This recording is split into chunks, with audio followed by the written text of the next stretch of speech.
Welcome students, welcome back to the channel again, and there is another very good video on the expected JEE advanced problems.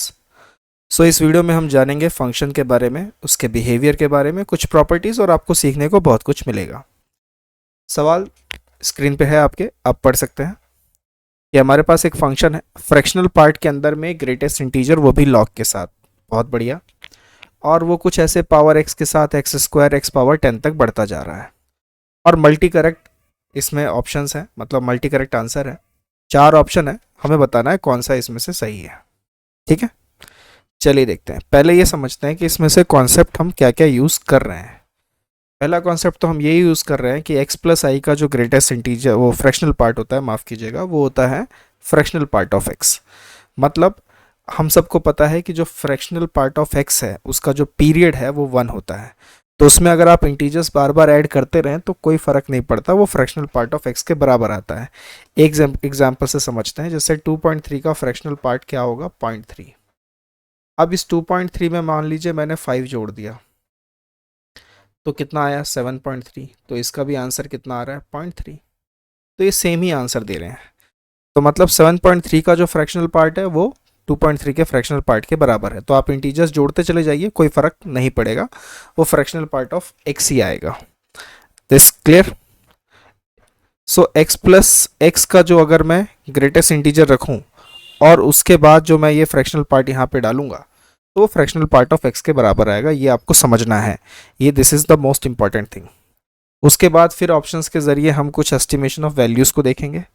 फिर हम equations को solve करेंगे with fractional part of x कि हम उसमें कैसे solve करते हैं। जैसे फ्रैक्शनल पार्ट ऑफ x को आप जानते हैं क्या लिखा जाता है, x minus greatest integer of x। This you all know. उसके बाद ये बहुत इंपॉर्टेंट है कि n plus 1 times greatest integer x equals to nx। ये हमारे पास कितने सॉल्यूशन देंगे, तो it must have n solutions. कैसे, वो मैं बताऊंगा आपको। तो ये 4 चीज़ें हम इसमें कवर अप करेंगे। So it's a very good thing जो आपको रिवीजन में मदद करेगी। सॉल्यूशन की तरफ बढ़ते हैं। फंक्शन कुछ ऐसा था। Now anybody can guess how many terms are there. There are 10 terms, right. कैसे सर 10 टर्म्स कैसे हुआ, x power 1 then x power 2 x power 3 x power 10, so it will have 10 terms. Fractional part x inside this will give us greatest integer।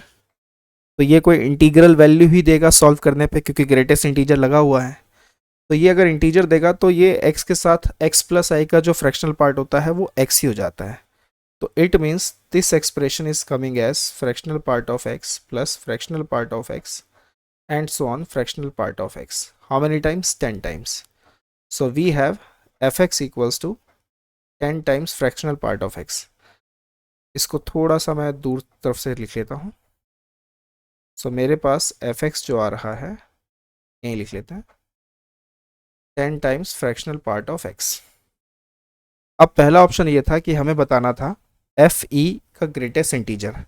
तो चलिए यहाँ पे मैं F E डालता हूँ x के जगह पे e। So 10 fractional part of e।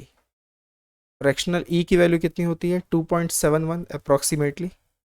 सो 2.71 का फ्रैक्शनल पार्ट कितना होगा, 0.71।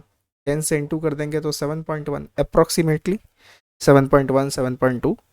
और इसका अगर मैं ग्रेटेस्ट इंटीजर ले लूँ एफ ई का, तो मुझे 7.1 का ग्रेटेस्ट इंटीजर लेना पड़ेगा, दैट इज 7। तो ये स्टेटमेंट तो है करेक्ट, राइट।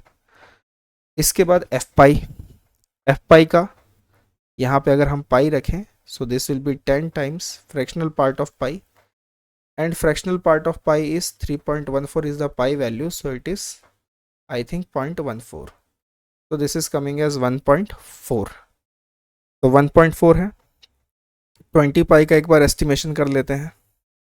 तो पाई है कितना, 3.14 minus 60। I think 20 is common, so 3.14 minus 3, it is 0.14. So 20 into 0.14, how much it is coming, that is 2.8।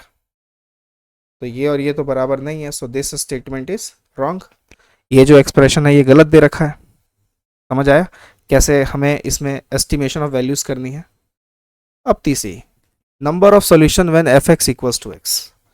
F x हमारा क्या आ रहा था, एफ एक्स हमारा आ रहा था 10 times fractional part of x, और हमें बोला है ये अब x के बराबर है, तो हम यहाँ कुछ नहीं करेंगे, फ्रैक्शनल पार्ट x को हम जानते हैं, x minus greatest integer x रखा जाता है, so 10x minus 10 greatest integer x is equals to x, so we have 9x equals to 10 greatest integer x, so greatest integer x value is 9x by 10। अब यहाँ तक तो हमने इसे कर लिया।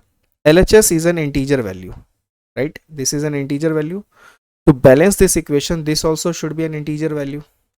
So if you can see, x equals to 0 is satisfying this solution. X equals to 0 is satisfying this solution. Next solution is, means I have to make it as integer.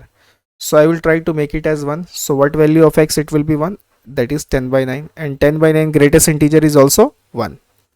Then we have 20 by 9. Because 2, and 20 by 9 greatest integer is also 2. Similarly, we have 80 by 9. That is, it will give us as 80 by 9. If you put, it will be as 8. So 8. Now, similarly, when you put 90 by 9, it will not satisfy. This will become wrong, right? This will not satisfy this equation, because the moment you put x equals to 10, this will be 9. RHS is 9, and it is here LHS is 10. So 10 is not equal to 9. So how many solutions we are getting? We are getting 9 solutions. How many solutions? तो इसका एक trick भी होता है कि ये जो यहाँ पे नंबर है इतने ही सॉल्यूशन होते हैं। तो अगर हमारे पास n+1 greatest integer x equals to nx है, सो इसके कितने सॉल्यूशन होंगे? There will be n solution. The coefficient of x is n, so there will be n solution. Understand? तो ये स्टेटमेंट है करेक्ट। तो हम वापस लौटते हैं अपने सवाल के ऊपर। ये हमारा एक्सपेक्टेड जे एडवांस का प्रॉब्लम है। एक बार दोबारा से देखिए, फिर से रिट्राई कीजिए, सॉल्व कीजिए और बताइए इन चारों में से कौन सा ऑप्शन है, कमेंट में बताइएगा। And thanks for watching us.